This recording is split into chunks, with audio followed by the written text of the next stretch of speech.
Aquí estoy. Bienvenida de nuevo.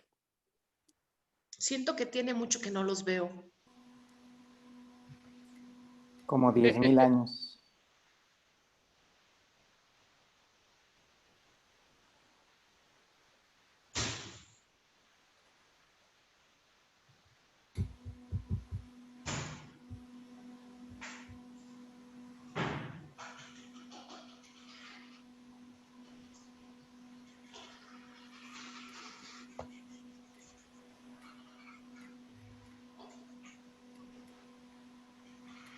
A ver, ahí va, ¿eh? Ya admito a Claudette, ¿no? Sí. Sí, las 10 de la mañana.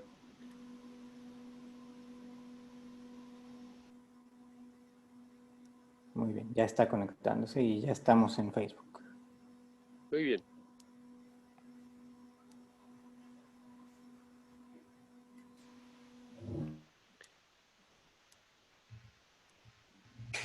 Buenos días. Buen día, buen día. Buenos días. ¿Qué tal? Buenos días. Son las 10 de la mañana. Buen día.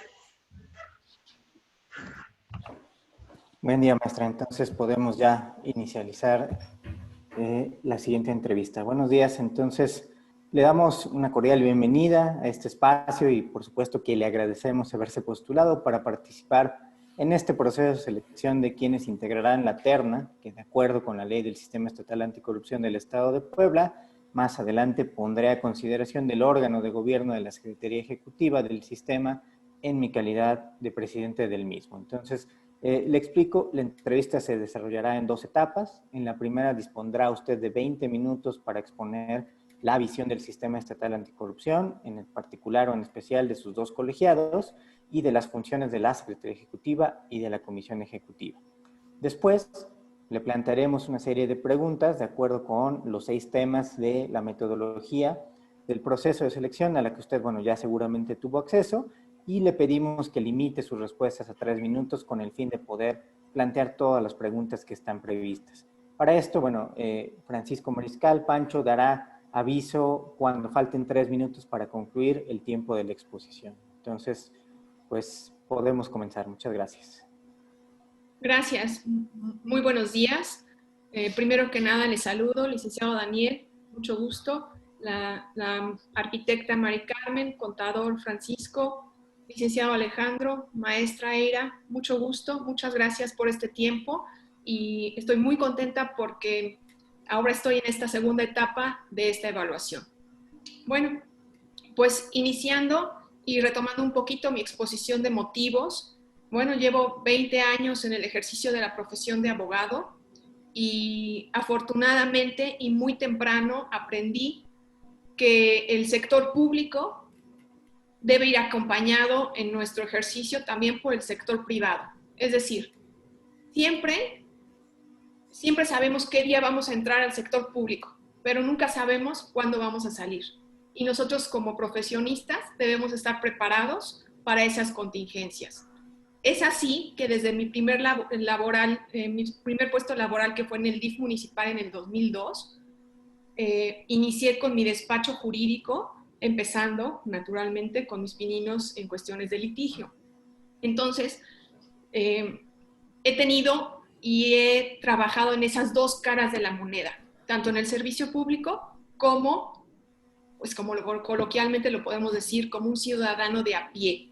¿Y eso qué significa? Que he estado de los 2 lados, del lado del escritorio, donde uno las facultades establecidas en la ley para el actuar, pero también como un ciudadano que va y tramita, que va y solicita un servicio, y también del lado donde patrocino personas comunes, ciudadanos comunes, empresas, sector académico, sector privado, iniciativa privada, en relación a acceder a la justicia a través de los tribunales. Y eso a mí me ha brindado un conocimiento un poco más integral para poder establecer y poder ejercer las funciones del servicio público.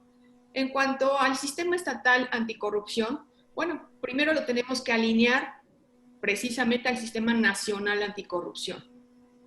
¿De dónde surge el tema de la transparencia y la anticorrupción, bueno, pues en nuestro país se oye hablar ya más formalmente a partir de los años 2000, 2002, donde se genera ya la ley de transparencia con nombres originales, y también se ve en el 2005 los comisionados de transparencia. Esas son los incipientes inicios de la política pública anticorrupción, que no puede ir solo, sino tiene que ir acompañado de transparencia, anticorrupción e impunidad. Son tres conceptos que no pueden manejarse aisladamente, son conceptos que van de la mano tanto en el sector público como en el sector privado. Ahora bien, el Sistema Estatal Anticorrupción del Estado de Puebla está compuesto por el Comité Coordinador, que funge como el órgano de gobierno, con el Comité Estatal de Participación Ciudadana, que está integrado por ustedes 5 ciudadanos de reconocido prestigio y honradez, así como la Secretaría Ejecutiva, que está presidida por la Secretaría Técnica, que es la vacante que nos ocupa, más la Comisión Ejecutiva. La Comisión Ejecutiva es otro órgano colegiado integrado por el secretario técnico y por los 4 miembros restantes del Comité Estatal de Participación Ciudadana, que no fungen como presidente en el momento. ¿Cuáles son los 2 órganos colegiados más importantes? Para mí soy la Comisión Estatal de Participación Ciudadana, porque es, digamos, el empuje o el impulso que le da a la materia de transparencia y a la materia de anticorrupción. Si no fuera por la participación ciudadana, la verdad es que estaríamos un poco perdidos en aquella transparencia. Digamos que son los actores, todos los ciudadanos somos los actores para estar impulsando el tema de transparencia. ¿Qué quiero decir con esto? En algunos de los encargos que yo he tenido, adicionalmente a la función para la que he sido contratada, también he sido enlace de transparencia. Y nosotros como enlaces de transparencia tenemos la obligación de cumplir con brindar la información que el ciudadano tiene derecho a solicitar y a que se le entregue.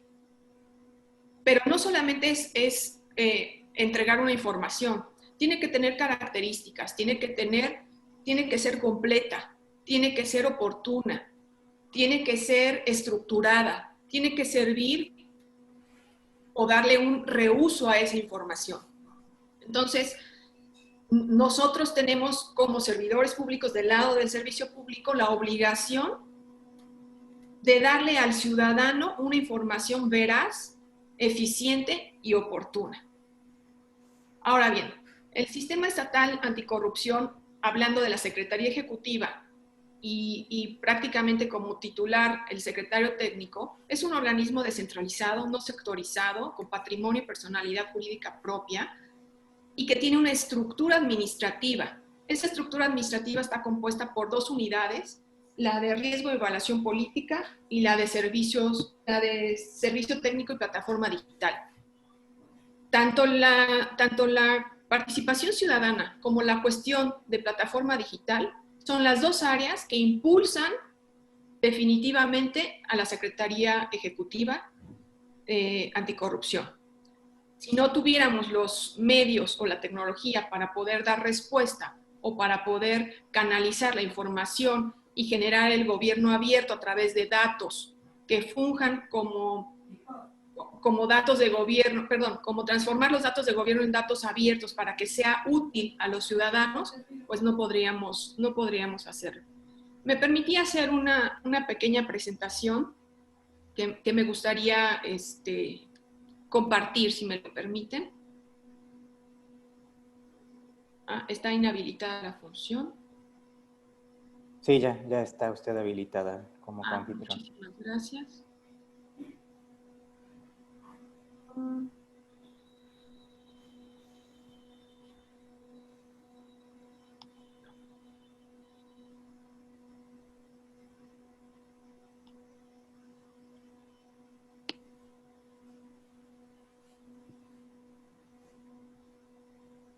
Perdón. Después de la Secretaría Ejecutiva, la Comisión Ejecutiva es el área, es un órgano colegiado y y es donde, bueno, coloquialmente decimos, se arrastra el lápiz. Es donde se generan los insumos para que los otros órganos y el sistema puedan trabajar. Tiene propuestas de políticas integrales. Trabajamos con una metodología, es decir, tenemos que medir y darle el seguimiento a todos los acuerdos, pero también a todos los programas y a todos los planes. Y de ahí también salen las recomendaciones no vinculantes a las autoridades. A mí me parece que este trabajo en la Comisión Ejecutiva es muy importante, pero además se distingue de los demás órganos de gobierno, perdón, de los demás órganos colegiados. Maestra, una disculpa, pero no podemos ver su presentación. Se quedó congelada la pantalla. Ay, la voy a dejar de compartir. Sí, si gusta intentarlo de nuevo, no hay problema. Ok.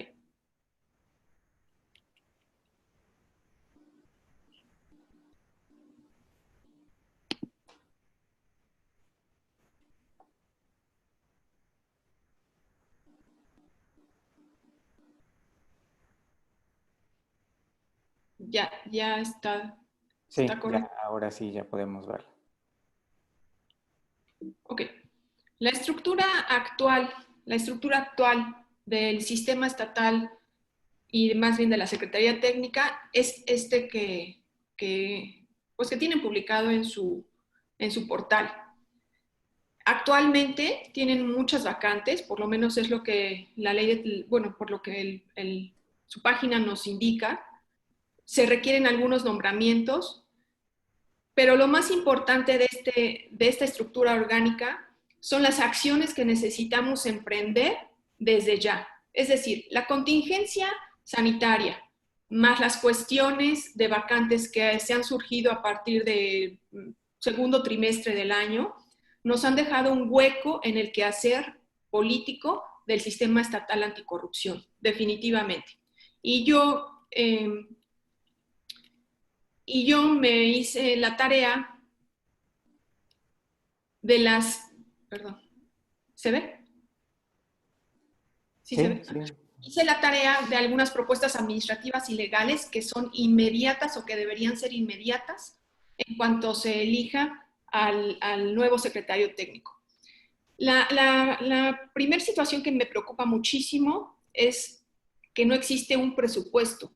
Es decir, nadie está trabajando en un presupuesto para el siguiente ejercicio fiscal, que es el 2021. Y sabemos que los presupuestos tienen que estar aprobados por los órganos de gobierno, pero además tienen que estar elaborados con la debida anticipación de por lo menos los 3 o 4 meses antes de que acabe el año, prácticamente. Y también en su página revisé el tema del presupuesto en sucesiones. El primer presupuesto que tienen en el año 2018 alcanza más o menos 32 millones de pesos.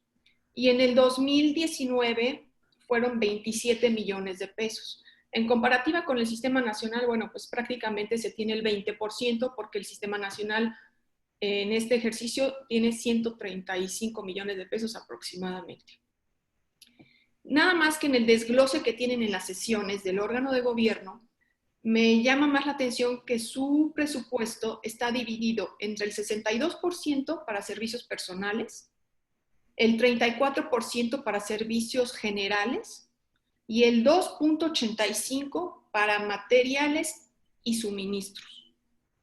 Y entonces me quedo con la duda de dónde se saca el dinero para poder aterrizar todos los proyectos y los programas que deben implementarse para que las políticas anticorrupción puedan funcionar a través del sistema. Me parece que habría que rediseñar el presupuesto o saber si algunas otras dependencias, que son las que forman parte del órgano de gobierno, tienen también en su presupuesto destinado algo para el ataque a la corrupción o el combate a la corrupción. En el sistema nacional encontré lo que le denominan anexo transversal anticorrupción. Solo se ha utilizado en uno de los ejercicios, me parece que fue en el 2018, y tiene que ver precisamente con transparentar los recursos que son destinados al combate a la corrupción desde los organismos que tienen el objetivo para ello.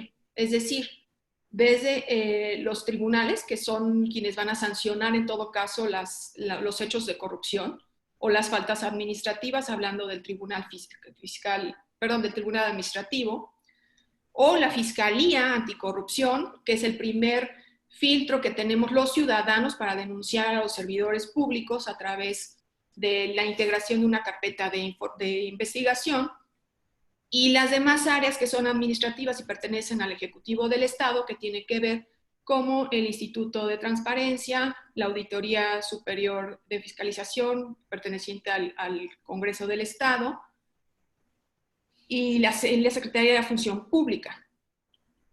Entonces, ese anexo no está aterrizado a los estados. Sí existe en el Plan Nacional de Desarrollo y también en la Secretaría de Hacienda de Crédito Público, donde dice que pudiera ser alineado y bajado a las secretarías de finanzas de todos los estados, pero a mí me gustaría impulsar ese anexo. Me parece que es una fórmula para que todas las instancias que participan en el ataque o en el combate a la corrupción destinen un recurso específico para realizar esas tareas, porque de nada sirve tenerlas en un papel y que no las podamos materializar. Adicional a eso, tampoco veo un plan de trabajo del 2020. Y si no hay un plan de trabajo del 2020 publicado en la página, me imagino que tampoco existe un proyecto del plan de trabajo del 2021. Entonces sería indispensable trabajar en eso. Las sesiones del órgano de gobierno y los entes colegiados del sistema estatal también tienen un poco rezagadas esas reuniones y esas tomas de decisiones de los órganos colegiados. Pude revisar que el órgano de gobierno tuvo como última sesión en noviembre del 2019 y bueno, el único órgano colegiado que ha continuado, a veces de diario, a veces de 3 veces a la semana y a veces un poquito más, son ustedes como el Comité de Participación Ciudadana. Pude revisar algunas de sus sesiones, sobre todo del año 2020, para tener actualización en los datos y en las propuestas que ustedes han plasmado, y sobre todo también en la participación que ustedes impulsan del sector privado, ya sea de la sociedad civil o también del sector académico, así como de las cámaras empresariales. La plataforma digital estatal, existe una plataforma digital nacional con todas las características y tecnología de punta. Me parece que en nuestro estado aún no funciona de esa manera y claro que sería otro punto a impulsar con la visión de que a través del gobierno abierto tengamos a las dependencias compartiendo datos sensibles, no a todas las dependencias, a las dependencias involucradas, compartiendo datos sensibles para que tengamos realmente un mapeo de la incidencia tanto de corrupción, de transparencia y de impunidad. Revisé unas estadísticas y también nos dice que de 100 delitos, 23 son los que se denuncian y solo uno de ellos tiene consecuencias legales. Es decir, es tan grave el no denunciar, pero es mucho más grave que quien denuncia no consigue tener la satisfacción de que se haya sancionado la conducta delictiva que fue a denunciar. El otro tema sería armonizar el marco normativo interno. Creo que tenemos algunas contraposiciones o algunos vacíos en las normas que aplicamos en el sistema estatal anticorrupción. Yo las armonizaría para que se trabajara de una manera más fluida y para contemplar algunas situaciones que no están escritas. Y uno de ellos es precisamente la consecuencia de la pandemia. No podemos tener sesiones presenciales, pero necesitamos autorizar y normalizar las sesiones a distancia, que son las virtuales, para que los acuerdos que se tomen en ellas sean verdaderamente apuntados, anotados y con el seguimiento que debe ser. La revisión de la política estatal anticorrupción y plan estatal de desarrollo. revisé el Plan Estatal de Desarrollo, tiene un apartado y un eje especial, así está denominado en el Plan Estatal de Desarrollo, que tiene que ver con la política anticorrupción. Sin embargo, me parece que hay que diseñar y aterrizar la política estatal anticorrupción en Puebla, aunque sí existe en el sistema nacional y normalmente tendremos que estar alineados a ese sistema, pero me parece que nos falta un poco de tener claros los objetivos de la política estatal anticorrupción. Bueno, Quedan 3 minutos. ay, qué rápido. Entonces me cambio a esta otra lámina donde la atención, bueno, la situación que tenemos que aplicar en el sistema estatal es a corto plazo. Yo no podría tener un plan de trabajo a mediano o a largo plazo porque hay que resolver cosas inmediatas. Y algunas de las que yo considero que requieren una atención especial son fomentar la confianza en los ciudadanos, de los ciudadanos en las instituciones, fomentar la capacitación de los órganos de control de los municipios, a través de la academia, a través de la iniciativa privada, tener espacios específicos en esas áreas, impulsar la profesionalización del servicio público, porque existe un proyecto de ley, pero no ha sido aprobado, promover los valores éticos, tener la coordinación de agenda política con otros sectores. Es decir, tenemos que formar parte y sentir una pertinencia y una pertenencia a los demás sectores hablando de anticorrupción. No podemos trabajar aislados. Debemos formar parte de este órgano multi o plural, donde exista la participación ciudadana, donde exista el gobierno, donde exista la iniciativa privada. Es un frente común.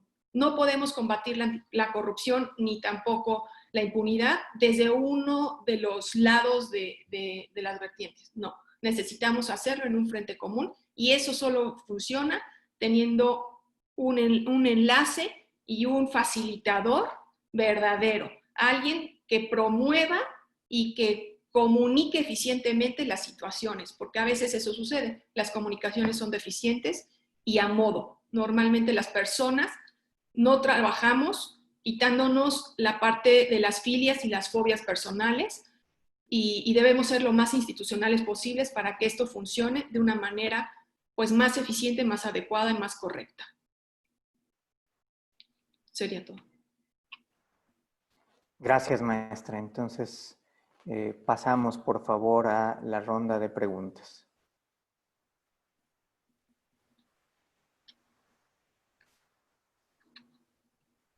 Sí, con mucho gusto. Claudette, nuevamente te saludo cordialmente. Buenos días. Buenos días. Bien, yo iniciaré la ronda de preguntas y quiero preguntarte en primer lugar, ¿cuáles consideras que son las unidades o áreas sustantivas de la Secretaría Ejecutiva? Bueno, la Secretaría Ejecutiva, como mostré la estructura orgánica, tiene 2 unidades, tiene 4 direcciones, tiene una oficina de seguimiento. A mí me parece que el tema de la tecnología tiene que ser primordial, es decir, la unidad de servicios tecnológicos y plataforma digital. Y obviamente la unidad de riesgos, evaluación y políticas públicas tendría que ser la segunda, precisamente porque ahí se debe generar pues todas las políticas y la metodología en función de las encuestas, de los observatorios, de los espacios que se tenga como sistema estatal en las demás instancias o en las demás áreas de la sociedad. Ahí es donde se filtra la percepción, el sentimiento, la sensibilidad, la demanda ciudadana, el exigir que se haga justicia, el exigir que sea un gobierno antisobornos, que los trámites sean más sencillos. Ahí es donde nosotros podríamos filtrar todo lo que la sociedad nos tendría que decir. Porque si no tenemos esas bases, no podemos tener la política. Tendríamos que trabajar a partir de información. No podemos trabajar con ideas. Ok, muchas gracias. Sí.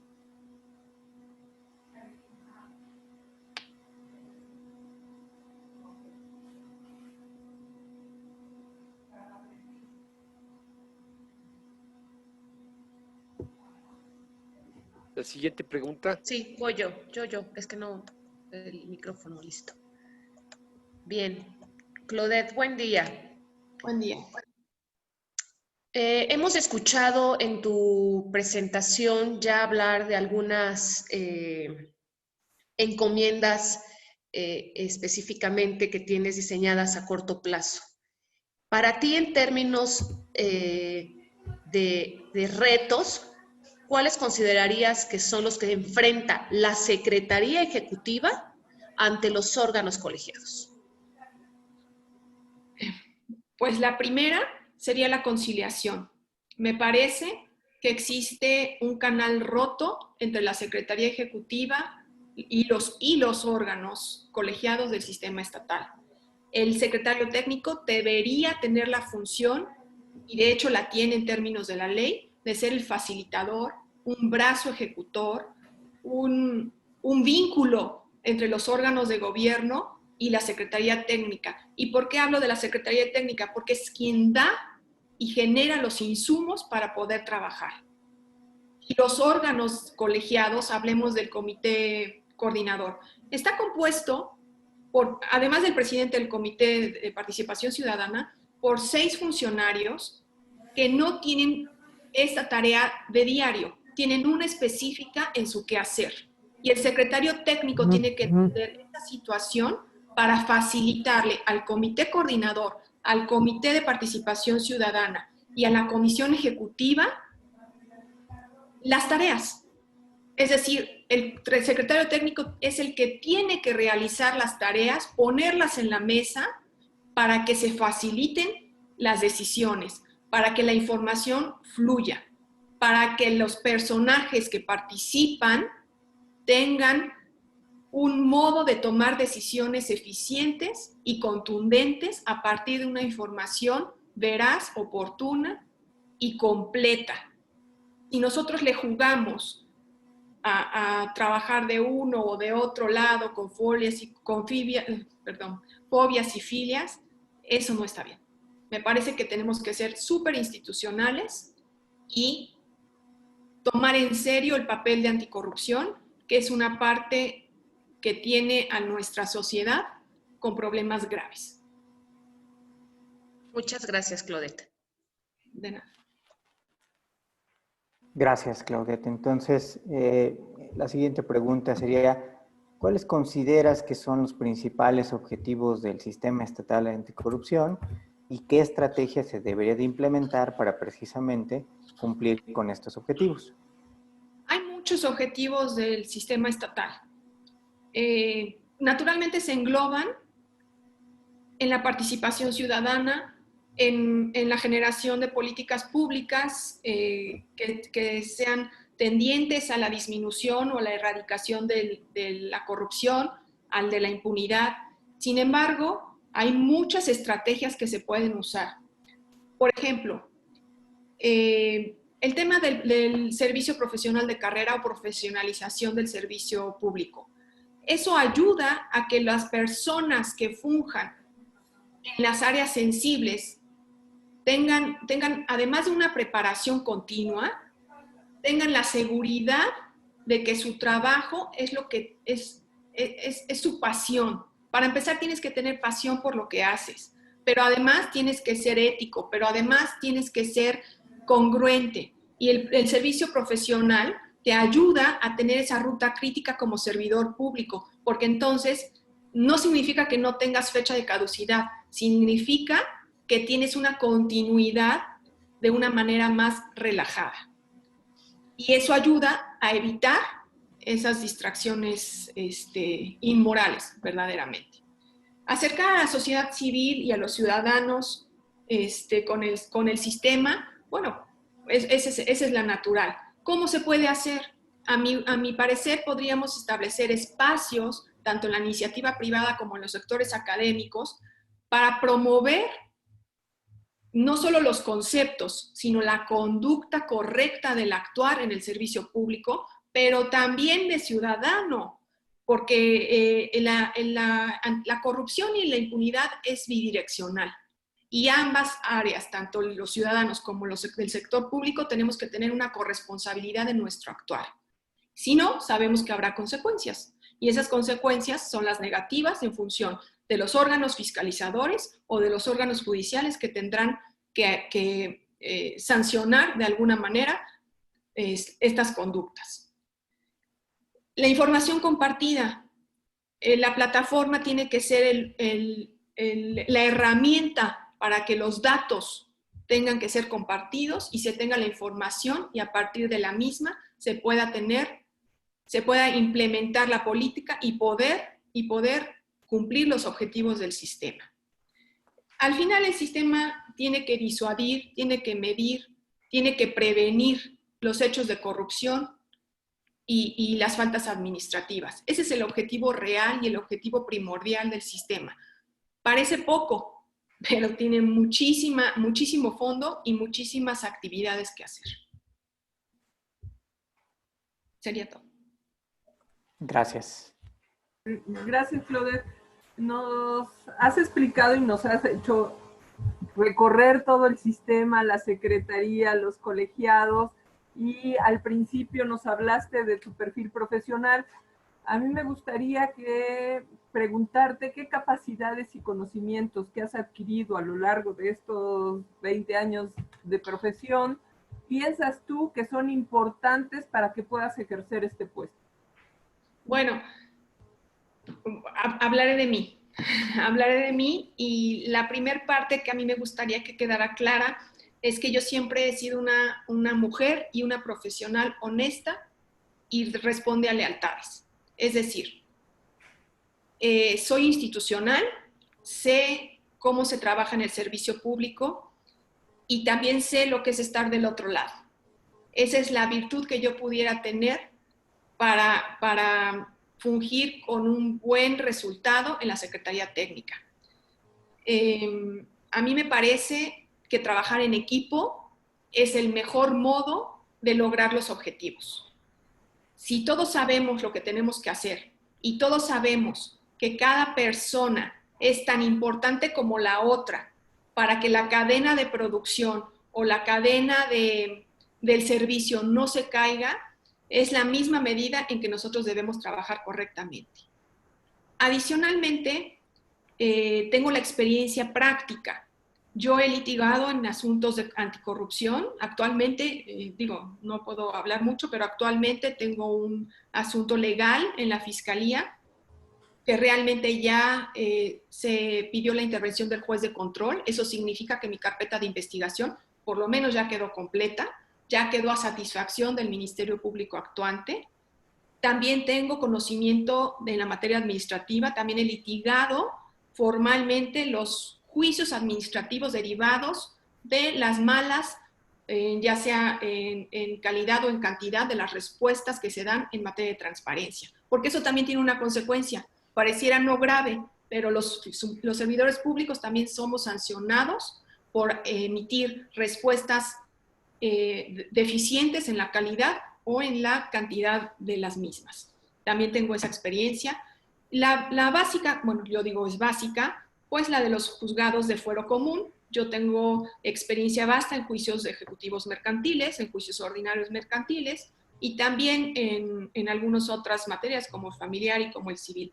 Me parece que esta es una visión integral, es decir, tú no puedes hacer reglas o hacer normas o hacer planes desde un escritorio. Tienes que haber andado un camino para tener una visión un poquito más allá de lo que puede pasar o contemplar temas que tal vez alguien de escritorio no lo lograría. Y ese es un plus que yo puedo dar al sistema. Yo soy dinámica, yo soy muy inquieta, voy, vengo, reviso, me gusta tener las acciones, me gusta tomar las decisiones, me gusta ser contundente, no le doy vueltas a los problemas. Si hay alguno, hay que enfrentarlo, hay que hablarlo con quien se tenga que hablar, con cómo se tenga que resolver. A mí no me gusta atrasar los temas. He tenido algunas experiencias laborales donde a veces las cuestiones políticas las vemos con algunos personajes y yo recuerdo que me decía, déjalos un momento así. Y pasaban otros días. No, a ver, déjame ese tema otro poquito así. Y a mí ya me daba para poder darle la solución, y porque la gente se desespera. Yo como ciudadana me desespero si no tengo una solución a mis temas, ¿no? No significa que hay que apresurarlos, significa que hay que hacerlos, pero hay que hacerlos bien. Entonces, pues yo tengo esas cualidades de poder servir con la honestidad y la lealtad y la legalidad, porque conozco las normas, porque conozco las otras formas de trabajar, desde ser ciudadano, desde ser litigante, de tener familia que te dice, oye, es que ahora hay que hacer esto, hay que hacer lo otro, y pues uno se pone un poquito en el papel de todos. Y eso es tener una visión integral. Gracias. Gracias.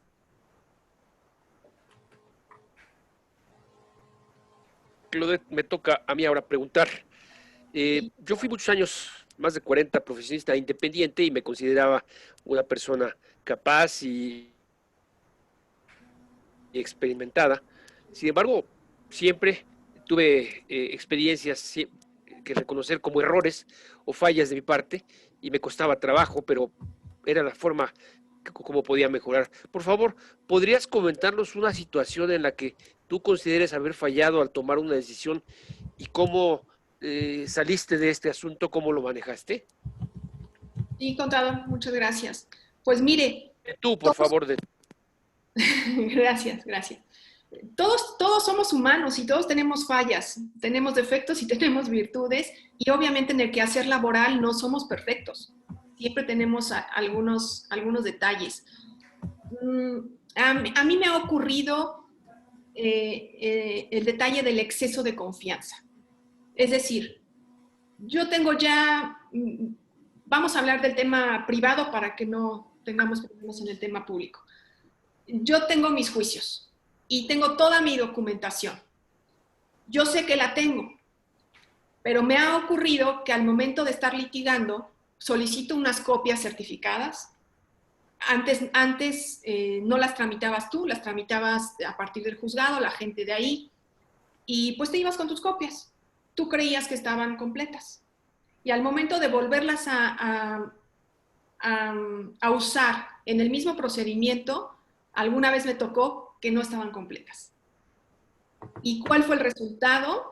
Que el juez, al dictar su resolución, no fue en contra, solo me dejó a salvo mis derechos. ¿Y qué tuve que hacer? Reiniciar el procedimiento. Y es una vergüenza personal, pero pues lo tienes que hacer y hablar con el cliente, explicar las situaciones, y no puedes decir, es que me las dieron incompletas. Es que creo que mi exceso de confianza y no haber revisado esos documentos uno por uno, que parece absurdo, pero sí hay que revisar uno por uno, me llevaron a hacer un juicio que al final nos retardó, pero que lo logramos sacar. Y que la confianza que te tiene el cliente pasa también por algunas pruebas, y afortunadamente en ese momento la salvé. Es decir, no perdí a mi cliente, no perdí el juicio, continué, pero bueno, te retarda un poco el tiempo, te retarda un poquito los trámites, pero pues tienes que afrontarlas, las consecuencias se tienen que afrontar, no hay opción. Y naturalmente no puedes llegar solo con el problema, tienes que llegar con el problema y con la solución. Muchas gracias. De nada, Francisco. Muy bien, Claudette. Quiero hacerte aquí una pregunta muy específica. Tú sabes que, como lo establecen diferentes artículos de la ley estatal en materia anticorrupción, ¿no? Pues el secretario técnico, con apoyo de la Secretaría Ejecutiva, tiene que evaluar a los integrantes de las instituciones que integran el sistema anticorrupción. Yo quisiera preguntarte aquí, ¿cuáles serían los 2 indicadores que tú considerarías importantes para evaluar a cada una de las instituciones que conforman el sistema? ¿De las instituciones que conforman el sistema? Así es, del comité coordinador, por un lado, el comité coordinador, todos los integrantes, las instituciones instituciones que conforman el comité coordinador, al propio CFC, en fin. Sí, ¿cómo se evaluarían a través de la Secretaría Ejecutiva? Esa es la pregunta. Así es. Ok. ¿Cómo los evaluarías? Pues mire, lo más lógico es evaluar los resultados. Y para evaluar los resultados hay que medir. Me parece que tendría que ver con el trabajo realizado, con las propuestas presentadas, con la función que cada uno debe tener. Los órganos colegiados son órganos plurales, conformados en el gobierno por lo menos de 3 personas en adelante, y que tienen una visión distinta del mismo problema en relación a la función que tienen en el gobierno. Entonces, no vamos a poder medir a todos por igual, porque un presupuesto será sometido a consideración y los contadores o las personas que sepan de números tendrán una opinión distinta a los que manejen cuestiones de derechos humanos o viceversa. Pero todos tienen una forma medible para valorar el trabajo que se hace y el que se deja de hacer. Los órganos de control y los órganos de control también fungen como unos medidores de esa información. Los órganos de colegiados son unos órganos que deberían ser transparentes, porque no todos piensan igual. Cada uno va a vertir una información distinta. Y la evaluación que yo pudiera dar visualmente de cómo yo veo el sistema actualmente es que hay que hacer trabajo en conjunto. Me parece que lo más adecuado es ponernos en la camiseta de institución y hacer un trabajo en conjunto. Sería todo. Muchas gracias, Claudia. Muchas gracias, maestra. Entonces, se termina la ronda de preguntas. De nuestra parte es todo. Terminamos con esta entrevista. Le agradecemos su tiempo prestado para esta entrevista. Hasta luego. Gracias, muchas gracias a todos. Gracias, hasta luego. Muchas gracias. Buenos días. Hasta luego. Buen día, gracias. Para la grabación, Daniel.